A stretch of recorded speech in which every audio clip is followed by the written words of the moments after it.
is a moment that happens in backyards, parking lots, and city streets all over the world every single morning. And almost no one consciously registers it.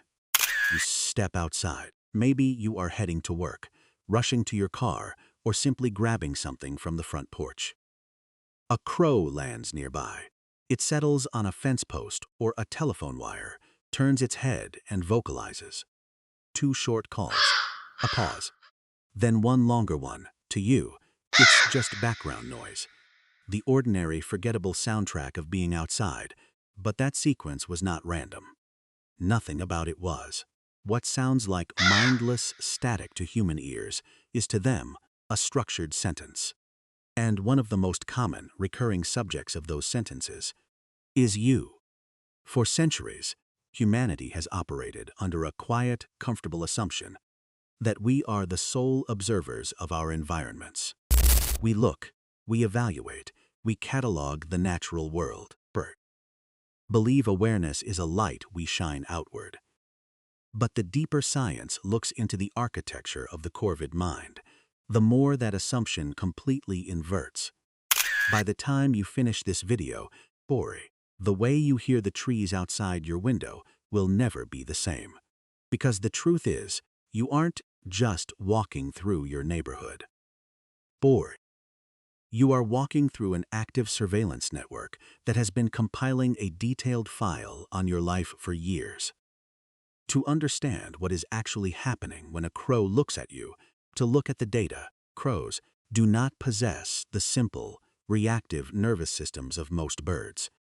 They do not sing repetitive, instinctual loops to mark territory like a robin or a sparrow. Their vocalizations are highly flexible, situational combinations.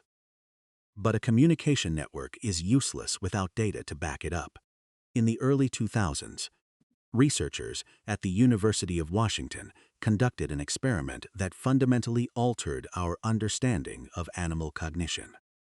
Scientists donned a specific, realistic human mask before trapping and banding a small group of wild crows on campus. After the birds were released, they were never harmed again. Yet, whenever anyone walked across the campus wearing that specific mask, an immediate alarm cascade triggered. The crows would scream, dive bomb, and mob the masked figure. That part of the study was fascinating. But what happened next was unsettling. Years passed. The original trapped crows grew old and died. The mask was kept away for long periods. Yet, researchers put the mask back on a decade later and walked down the street. The response was identical. Flocks of crows descended, screaming in absolute hostility. Remarkably, birds leading the attack were juveniles.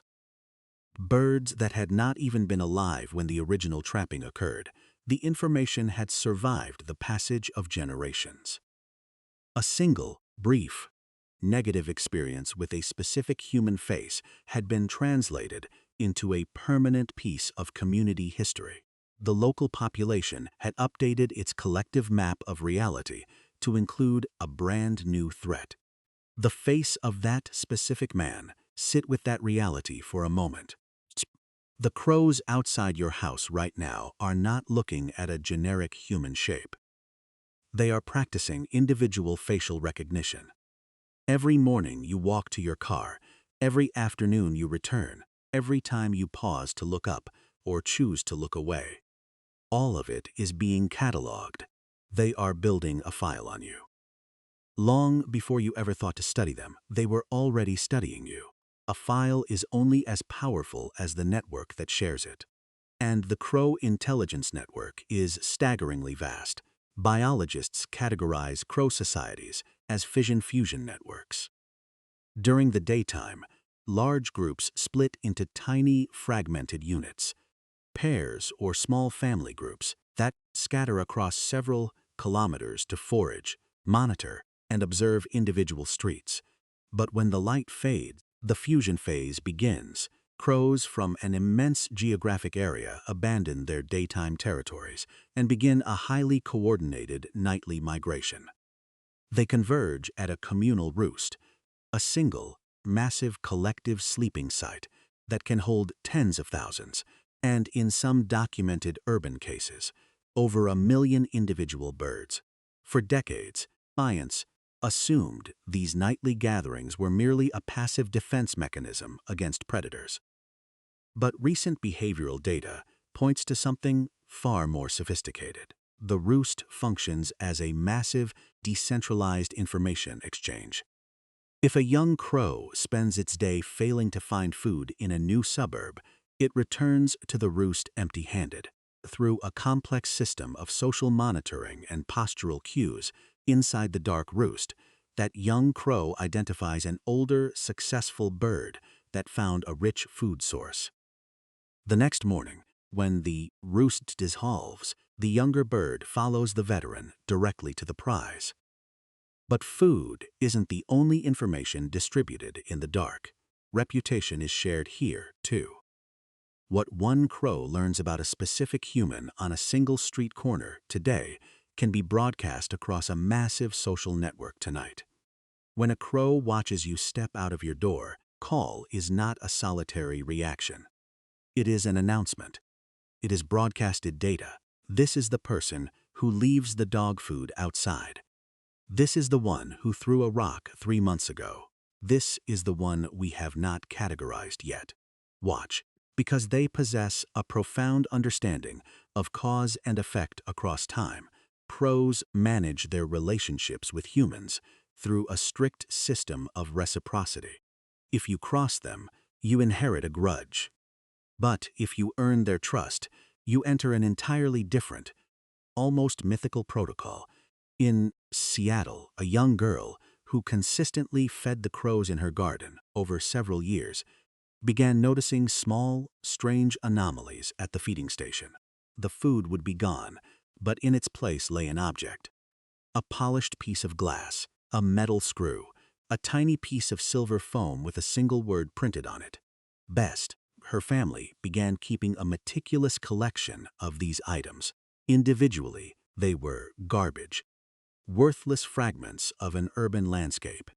But collectively, they represented something extraordinary: intention. A choice. The crows had looked at a human, evaluated her behavior over months, and decided she held value. They didn't just consume her food. They felt a cognitive pressure to balance the ledger. They searched their environment for things they knew humans interacted with: shiny metals, bright plastics, and brought them back as a deliberate token of cross-species alignment. It is a real, functioning relationship built entirely on observation. But it highlights a striking, uncomfortable asymmetry. The crow understands the relationship perfectly. It tracks your schedule. It maps your face. It knows your vehicle. It can predict your path through the neighborhood based on months of data points. Meanwhile, to the human, that crow is entirely anonymous. It is just a bird. We cannot tell it apart from its siblings. We do not know its age, its history, or what it has witnessed from its perch on the wire over the last 10 years. They are living in a world of deep, specific biographies. We are living in a world of background noise. Tomorrow morning, when you step outside, challenge yourself to break the routine. Step onto your porch and don't look down at your phone. Look at the edges of things. Look at the power lines, the rooftops, the highest branches of the nearest tree. Listen to the first 30 seconds of audio your neighborhood provides. If a crow lands, don't move. Watch how it positions its body. Listen to the pitch of the call. Is it short, flat, and calm? Or is it sharp, repetitive, and recruiting? Notice if a second bird arrives moments later, positioning itself to cover your blind spot. You might be surprised to find just how much is already written there, waiting to be decoded. A permanent, ongoing conversation spoken in a language of sharp angles and complex audio cues. A conversation that has been happening right above your head for your entire life. You were never invited to join it, but you have always been the subject of it.